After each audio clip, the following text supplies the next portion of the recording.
भाजपा पूर्व राष्ट्रीय मंत्री पूर्व एमएलसी विनोद पांडे ने रानीडीहा क्षेत्र भाजपा कार्यालय पर पत्रकार वार्ता व बजट पर संगोष्ठी को संबोधित करते हुए कहा कि 2024-2025 का केंद्र बजट विकसित भारत के निर्माण की संकल्प के साथ लाया गया है। बजट में कर्ज गारंटी योजना से उत्तर प्रदेश को 20 लाख इकाइयों को जीवन दान मिलेगा, जिससे 22 लाख नए उद्यमी तैयार होंगे। शिक्षा के क्षेत्र 1000 आईटीआई को हब और स्कोप व्यवस्था अपग्रेड होगा, जिससे लाखों युवाओं को फायदा मिलेगा। बजट में इंफ्रास्ट्रक्चर पर विशेष जोर दिया गया है। उत्तर प्रदेश को इस बजट में 10 नए राष्ट्रीय राजमार्ग मिलेंगे, 2 से 3 इंडस्ट्रियल पार्क बनेंगे। इस बजट में उत्तर प्रदेश में कुल 20 लाख शहरी पीएम आवास और 25 लाख ग्रामीण पीएम आवास मिलेंगे। टैक्स के नए स्लैब से 11 लाख राज कर्मचारियों को लाभ मिलेगा। उन्होंने कहा कि विपक्ष द्वारा बजट में उत्तर प्रदेश को कुछ नहीं मिलने पर सरकार को घेरा जा रहा है, लेकिन बजट में यूपी को सबसे अधिक अंश मिला है। बजट में इंफ्रास्ट्रक्चर और उद्योग को उभारने के लिए 2.44 लाख करोड़ आवंटित किया है, जो राज्य की प्रगति के लिए मील का पत्थर साबित होगा। उन्होंने कहा कि ये बजट गरीबों, किसानों, महिलाओं और युवाओं के लिए समर्पित है। आपने बात अच्छी कही है कार्यकर्ताओं के बीच में, उसी पर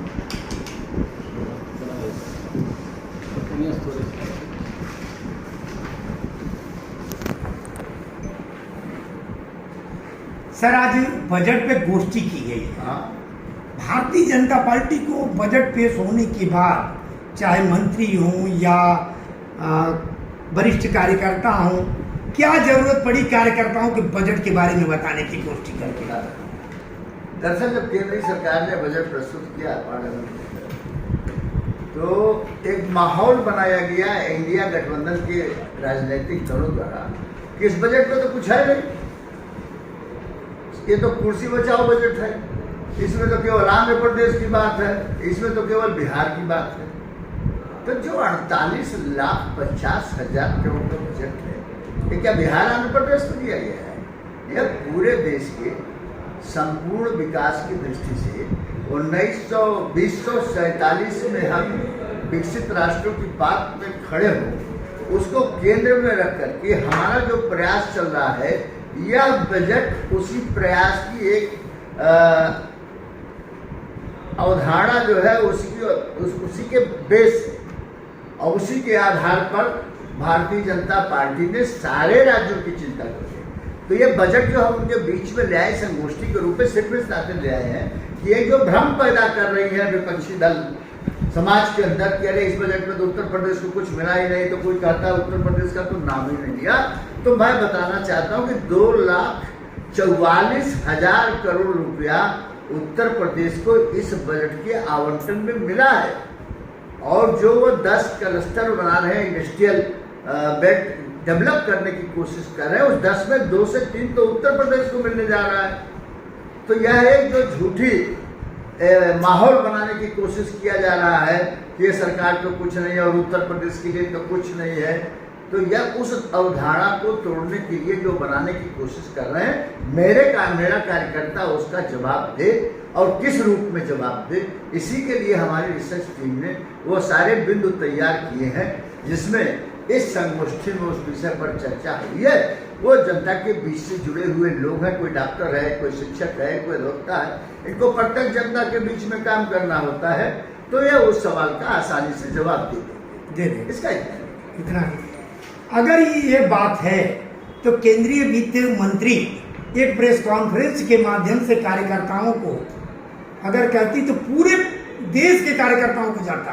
आखिर टीम गठित करके कहीं मंत्रीगण कर रहे हैं, कहीं वरिष्ठ पदाधिकारी कर रहे हैं, क्या कार्यकर्ताओं को तोड़ने की विपक्षियों की साजिश है क्या? नहीं, इस पर कार्यकर्ता विपक्षी क्या करेंगे? हम भारतीय जनता पार्टी के कार्यकर्ता को देश में कोई पार्टी या किसी पार्टी के माध्यम से तोड़ा नहीं जा सकता। हम राष्ट्रवादी विचारधारा के लोग हैं, हम देश के लिए जीने मरने और सोचने और काम करने वाले लोग हैं। इस नाते कोई विपक्षी दल ये नहीं, विपक्षी दल भ्रम पैदा कर रहे हैं समाज में। और चूंकि उत्तर प्रदेश में भी उपचुनाव भी है 10 विधानसभा क्षेत्रों का, तो विशेष अभियान चला करके इस भ्रम को पैदा किया, अरे उत्तर प्रदेश को तो कुछ मिला ही नहीं है। अरे 2,44,000 करोड़ रुपया मिला, अभी उत्तर प्रदेश का बजट आने जा रहा है, कल से बजट सत्र शुरू हो रहा है। उसमें भी उत्तर प्रदेश के विकास के लिए तमाम योजनाएं आएंगी। 15 करोड़ लोगों को उत्तर प्रदेश में ही जो राशन के माध्यम से, इस नाते थोड़ा राशन दिया जाता है उनको पास एकदम से उपवास करके और सो रहे, नहीं, वो इस नाते दिया जाता है कि उससे उनको थोड़ी मजबूती मिल जाएगी और वो काम करके अपना थोड़ा बेहतर स्थिति का निर्माण कर लेंगे। उसमें देश में कोई भी आदमी खाने के बगैर न परेशान होने पाए, उसके पीछे यही योजना और यही कारण है। अगले 5 साल तक भी 15 करोड़ लोगों को उत्तर प्रदेश में राशन की योजना पूरी तौर पर लागू की गई है। तो सरकार अपने तरफ से पूरी कोशिश करी। अब 2 से 3 क्लस्टर, अब आप समझिए पूज्य महाराज जी हैं उत्तर प्रदेश के मुख्यमंत्री। अब लोग चाहे जो अपने ढंग से लोग बात करते हैं, विपक्षी दलों के लोग हैं तो हमारी तारीफ करने के लिए तो विपक्षी दल है नहीं, लेकिन मैं दावे के साथ कहता हूं कि उत्तर प्रदेश में आज किसी की हैसियत नहीं है कि किसी की खाली जमीन पर आंख उठा करके देख ले या कब्जा कर ले। आज बड़े से बड़ा माफिया ये हैसियत नहीं रखता कि बंदूक के काफिले के साथ चल ले। पश्चिमी उत्तर प्रदेश में चले जाइए, माताएं बहनें कहती हैं कि आज 10 बजे रात को मेरी लड़की आती है तो मुझे कोई चिंता नहीं होती कि मेरी लड़की कहाँ आती ही जाती है। तो इतनी सुदृढ़ कानून व्यवस्था, और गोरखपुर का या पूर्वी उत्तर प्रदेश का अभी जो हब बनने जा रहा है, इंडस्ट्रियल हब बनेगा, 90 किलोमीटर की सड़क के दोनों तरफ जो इंडस्ट्रियल कॉरिडोर बनाएंगे 500 मीटर का, तो उसमें कितने हजार औद्योगिक इकाइयां लगेंगी और कितने लाख लोगों को रोजगार मिलेगा। यही गीडा क्षेत्र है। 7.5 साल पहले जिनकी सरकारों की बात करते हैं, जिन सरकारें कह रहे हैं कि इसमें कुछ नहीं है, गीडा कैसा था और 7 साल में गीडा का स्वरूप कैसे बदल गया। इससे तक मेरी इच्छा शक्ति है, हमारा मुख्यमंत्री उस इच्छा शक्ति का धनी है। मैंने तय कर लिया कि होगा, हो रहा है। इस नाते एकदम आश्वस्त रहिए, कहीं कोई खतरा नहीं, कहीं कोई परेशानी नहीं। हम पूरी तौर पे देश और समाज के विकास के लिए समर्पित है। मेरे मन में यह अभिलाषा है, यह देश दुनिया के सामने एक मजबूत राष्ट्र के रूप में खड़ा हो और हम भी विकसित राष्ट्रों की बात में गिने जाए। विधायक जी, आप विधायक भी रह चुके हैं और खासतौर से बड़े वरिष्ठ हम लोगों के अभिभावक हैं। एक सवाल है कि हम खबर आज उठाएं, अब फिर जनता को लाइन में आधार कार्ड KYC कराने के नाम पर बच्चे, मासूम बच्चे, बुजुर्ग सबको खड़ा कर दिया गया है। उसकी कोई दूसरी विकल्प नहीं है क्या? अब देखिए, तो जिस स्तर का सवाल है इसका जवाब तो मैं नहीं दे सकता, ये मेरे स्तर का प्रश्न है। अब वो आधार कार्ड के सरकार के स्तर की बात है, वो क्यों योजना बनाए हैं, कैसे बनाए हैं, तो उनका विषय है, वही उसका उत्तर दे सकते।